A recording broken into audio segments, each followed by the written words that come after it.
Inoue. Magaling din mag-entertain ng manood. Dito sa video na ito, ipinakita ni Naoya Inoue ang mabilis na footwork niya na mabilis na pagkatras para hindi siya matamaan ni Stephen Fulton. Sabay bawi ng mabilis na 1-2 combination. At ayon, bagsak si Stephen Fulton noong round 8. Dito naman sa laban niya kay Luis Nery, na Mexican bad boy, itinuro pa ni Inoue ang pisngi niya para ipatama kay Nery. Pero pameke lang pala iyon at sabay banat ni Inoue na mabibilis na suntok kay Nery. Knockout din ang inabot ni Nery kay Inoue sa laban na ito. Dito naman sa laban niya kay Paul Butler, nag-alley shuffle pa si Naoya Inoue, tapos inilagay pa sa likod ang kanyang mga kamay na mala Roy Jones Jr. Tapos, nilamog si Paul Butler ng suntok para i-knockout ito sa round 11. Talagang entertainer din itong si Naoya Inoue. Gusto niya na nasisiyahan ang kanyang mga fans.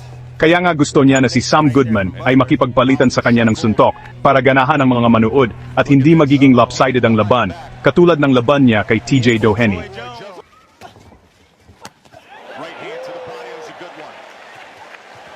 And a big right hand that comes in. Great work from